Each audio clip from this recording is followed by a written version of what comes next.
Hey traders, it's Stephen Brooks, and today we're going to answer the question, is January 2020 going to be very similar to January of 2018? If you're watching any financial media, your CNBCs, your Bloombergs, one of the things you're probably going to hear is that, well, it might be pretty similar. So what we're going to do is we're going to talk about the similarities and the differences, and then we're going to answer the question, is January of 2020 going to be the same thing as January of 2018? So let's go back all the way to August of 2017. Okay, from the bottom of August 2017 to the top in January of 2018, the S&P 500 was up 19% in 160 days. Now, for an individual stock, an Apple, an Amazon, a Google, an AMD, that's not a drastic, crazy move. For an index, it is. For an individual stock to have maybe a 20% move in 160 days, you might need a few $100 million or a few $1 billion of market cap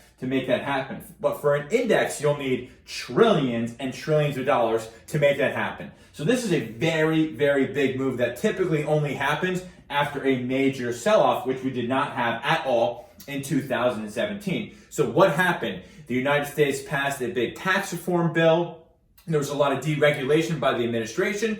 Back in the end of 2017, going into the beginning of 2018, for equities, there was a lot of really good things going on. But all of a sudden, boom, the end of January 2018 hit, and the S&P 500, the market sold off about 12% in a 2-week period. A very, very extreme sell-off. So the question is, how is that similar or different to what's going on now? Because back in August of 2019, from the low in August of 2019 to the high of where we are right now, the S&P 500 is up 16% in 160 days. Although not as big of a move as we saw 2 years ago, it's still a very, very big move, especially for an index. And again, there are a lot of reasons why this is happening. The United States and China have agreed to a phase 1 trade deal, okay? USMCA was passed. There are a lot of really good things going on that make it not really the biggest surprise ever that we have seen a very, very big move recently. So again, the question is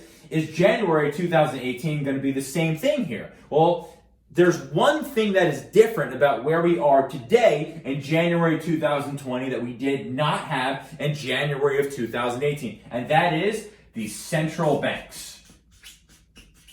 Central banks, and specifically the Federal Reserve in the United States. So what's happening now that did not happen back in January 2018 is today the Federal Reserve is continuing to expand their balance sheet. They're creating new money. That new money, typically, when the Federal Reserve is expanding their balance sheet and they're creating new money, that new money chases the best performing assets. Today, the best performing assets are U.S. stocks, and specifically U.S. technology stocks. So all this new money that's getting created out of nowhere by the central banks that is getting added to the financial system is chasing these best returns, okay? Now the reason why we continue to see an increase in equity prices is because there's more money in the system and there are not any additional shares to buy. So it is a very simple supply and demand type of situation. So is January of 2020, where we are today, going to be the same thing as January 2018? In my opinion, the answer is no, it is not. The reason why is because, again, central banks are being very, very accommodative to this market. Okay? What that means is, it doesn't mean necessarily that we're not going to see a correction here or we won't see a sell-off at all. And it doesn't mean that we're going to continue to rally into the sky. But what it does mean is any sell-off, any negativity that happens in the market will be very muted to what it otherwise would have been. So again, when we saw a 12% correction in about 2 weeks' time back in January of 2018 and February 2018, that is very unlikely to happen now. It can happen, of course. Anything can happen in financial markets. But it's very, very, very unlikely to happen. Why? Because central banks are being very, very accommodative to stocks right now. So if we do get a sell-off, it would be very muted compared to it otherwise would have been. If we think about this past week, right, there was potential war going on between the United States and a few countries in the Middle East.